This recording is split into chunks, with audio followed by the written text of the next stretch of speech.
The business of winter sports in China is growing at an unprecedented rate thanks to the positive boost from the nation's 2022 Winter Olympics bid. And a lot of local sports businesses, such as Sika, are also seizing the great opportunity while doing whatever they can to help China succeed. 2022 to us is very different from 2008. I think 2008 was China's coming out party.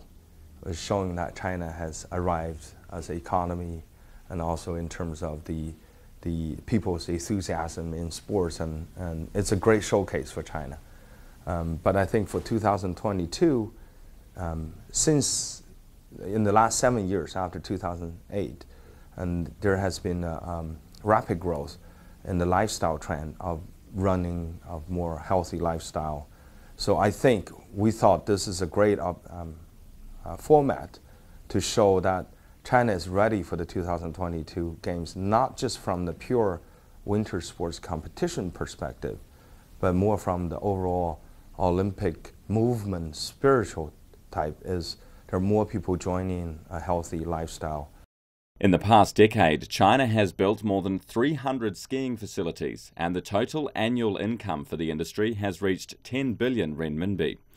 Places like Zhangjiakou have seen a steady increase of 16% in new skiers taking up the sport each year.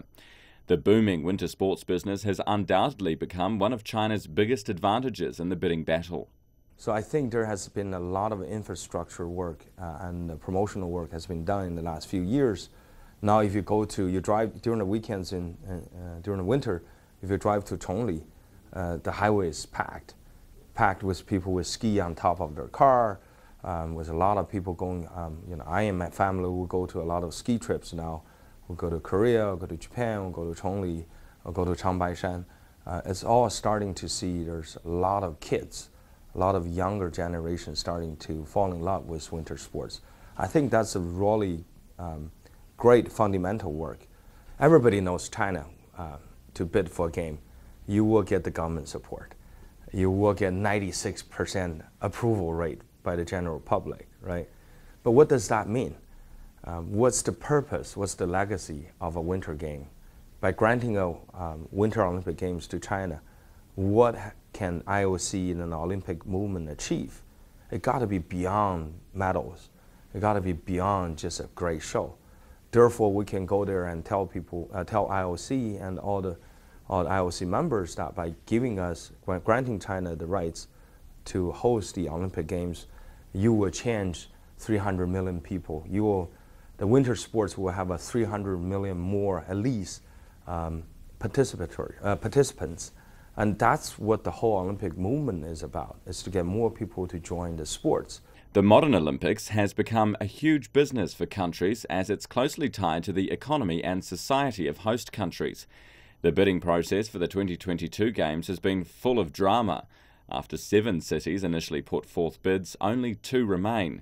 And Li understands this from a business perspective. I think eventually the 2 countries with the most sound business case.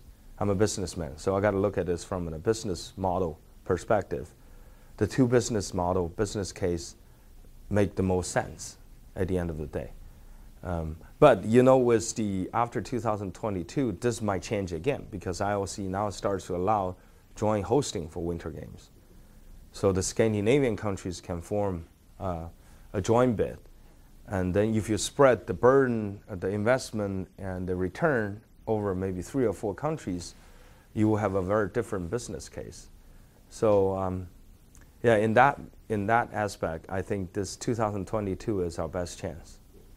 No matter what the decision is on July the 31st, China's already been successful in the first step to building a solid foundation in winter sports business and raising public awareness of those sports, which is always one of the most treasured rewards of the Olympic Games.